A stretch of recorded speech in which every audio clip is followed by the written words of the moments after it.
একটি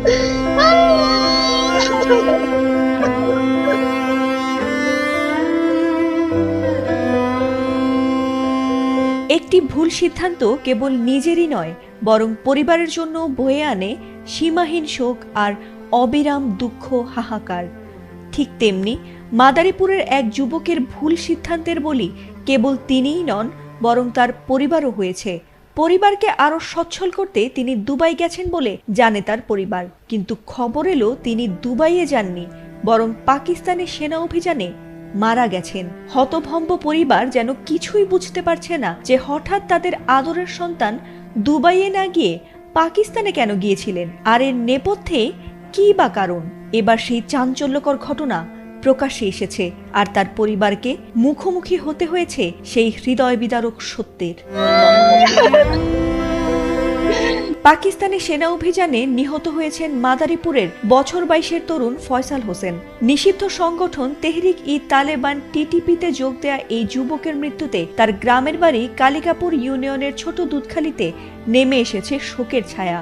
পরিবারের কাছে তিনি ছিলেন দুবাই প্রবাসী, কারণ চলতি বছরের মার্চে তিনি হঠাৎ কাউকে না জানিয়ে পালিয়ে গিয়েছিলেন আর পরিবারকে দুবাই গিয়েছিলেন বলে মিথ্যে বলেছিলেন, আর কেউ তখন ঘুণাক্ষরেও টের পায়নি ব্যাপারটি। সেই গল্পেই ভরসা রেখে স্বজনরা অপেক্ষায় ছিলেন তার দেশে ফেরার, কিন্তু ফিরলেন না তিনি।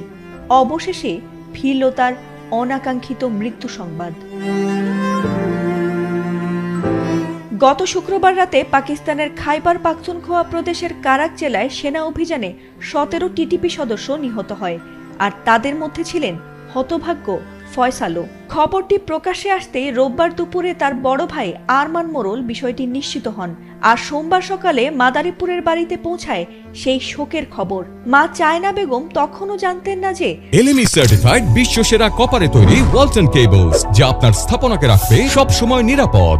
তার আদরের ছেলে ফয়সাল এভাবে মারা গেছেন। তিনি ভেবেছিলেন দুবাইয়ে হয়তো অসুস্থ হয়ে পড়েছেন, কিন্তু তার নানা জয়নাল ব্যাপারীর কান্না আর তার মুখে মৃত্যু সংবাদ শুনে হাউমাউ করে কেঁদে উঠলেন তিনি। চারপাশে ভিড় জমালেন প্রতিবেশীরা, কান্নায় আহাজারিতে যেন পুরো শোকের মাতম বইছিল গোটা গ্রামে।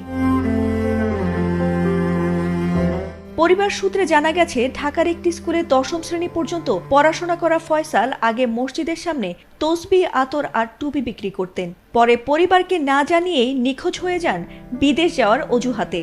পরে ফোনে জানিয়েছিলেন যে তিনি দুবাইয়ে আছেন। আসলে তিনি দুবাই না, বরং চলে গিয়েছিলেন পাকিস্তানে। স্বজনদের দাবি ফয়সালকে প্রতারণা করে জঙ্গি সংগঠনের পথে নেওয়া হয়েছে।